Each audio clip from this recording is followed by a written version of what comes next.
Leilany, and today we'll be talking about the power of nostalgia, giving us a longing for a false perception of the good old days. Imagine stepping into a time machine and looking back at the good old days and everything seems a bit too perfect. That's what nostalgia tends to do, making us forget the tough times.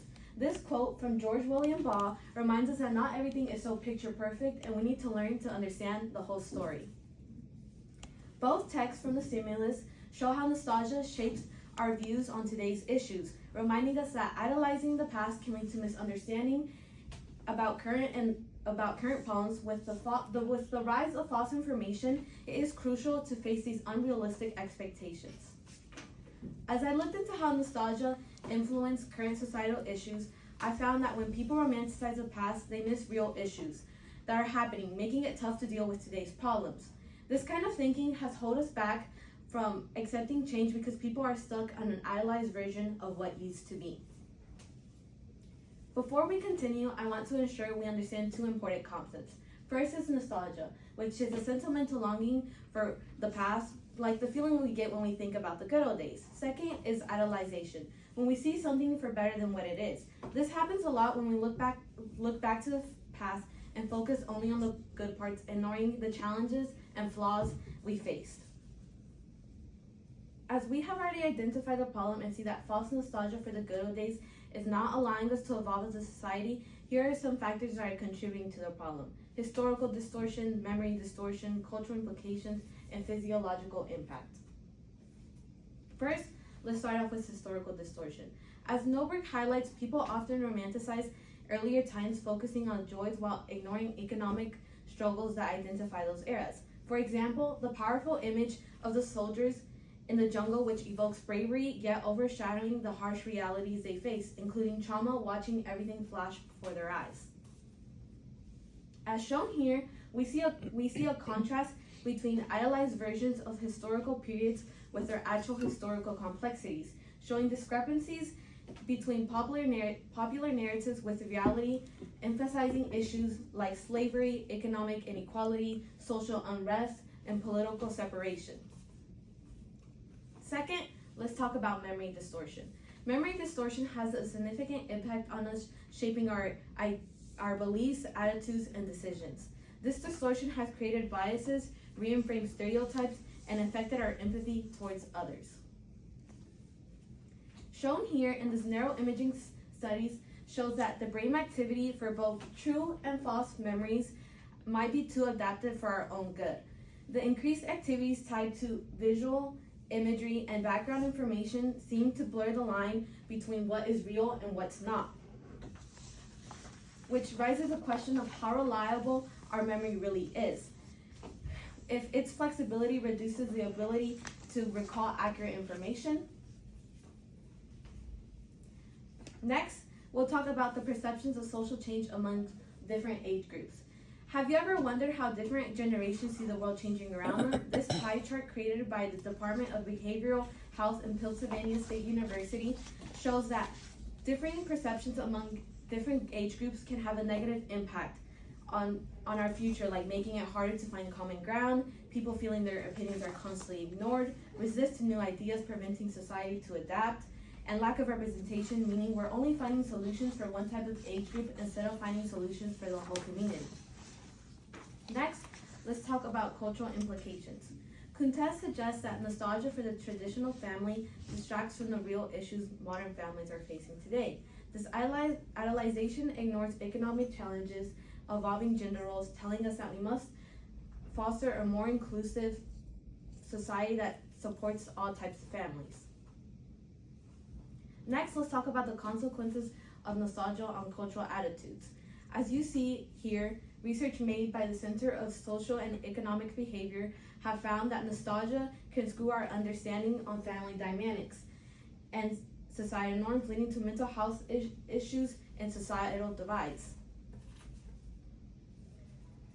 Historian Stephanie Kuntez argues that nostalgia can filter our views of the past, and the idolized image we associate with past eras like the 1950s dictate in this book cover overshadow the real struggles families face, like lack of opportunity for minis, racial segregation, lack of support for those facing mental health illnesses, and low wages and job insecurities.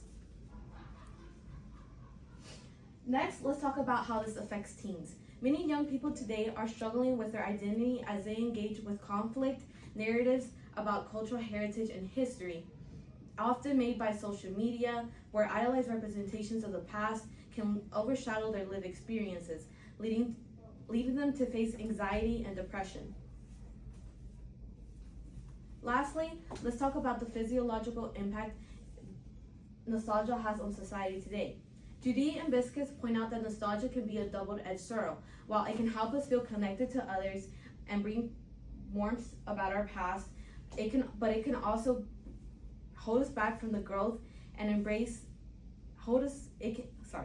can hold us back from growth and embracing there has to be a change made. Studies from the University of Southampton in the UK show that people who frequently engage in nostalgic thinking may experience higher levels of anxiety and depression, as shown here, where you can see that as they experience nostalgia, they got stressful and then experienced depression. As they find it difficult to reconcile with current realities, for instance, adults reflecting on their youth during more stable conditions may stress about today's uncertainties.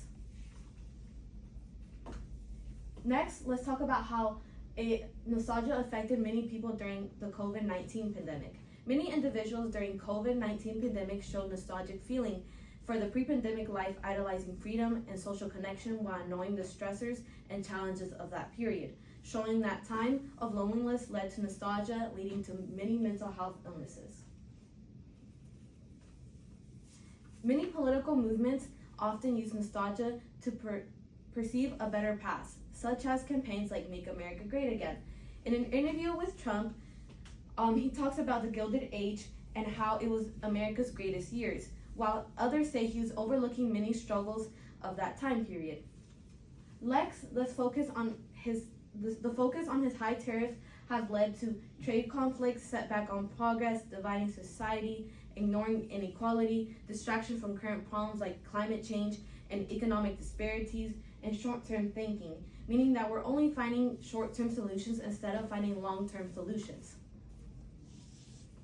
To address the impact nostalgia has made on societal issues, we must make some changes.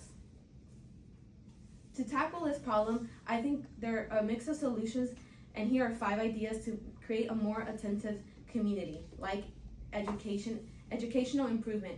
Schools should teach history in a way that shows its complexities, so students understand that it's not just a list of events. Community engagement. By talking about local history and experiences, we can help people connect and understand each other better. Media responsibility. Media should present a more balanced view of history instead of just the good parts and help us see the bigger picture. Acceptance is change. We need to embrace the modern advancements and see that potential for growth in today's world. Lastly is personal reflection. Although it's sometimes nice to have this nostalgic feeling of our own memories, we need to see the bigger picture and see how nostalgia influences our views on today's world. Although there are some limitations and implementations, first let's talk about the limitations. Teachers and students may feel uncomfortable with the change of familiar teaching materials and methods, leading to resistance. Discussion on sensitive topics may lead to disagreements, requiring unbiased monitors to guide conversations respectfully, and the pressure to attract viewers can lead to prioritization of sentimental content over accuracy, making it difficult to ensure responsible reporters. Next, let's talk about the limitations. It adds diversity in historical narratives in school. It hosts discussions and workshops on history, adds media responsibility, allows people to not feel afraid to share their experiences, and makes it creating a safe place for all. Lastly, my call to action. To get past nostalgia, we need to really understand the past, accepting its contradictions and reflections on our memory. This helps us challenge dominant narratives and builds empathy among different groups, which is ultimately reduces society separation. Thank you for listening, and these are my citations.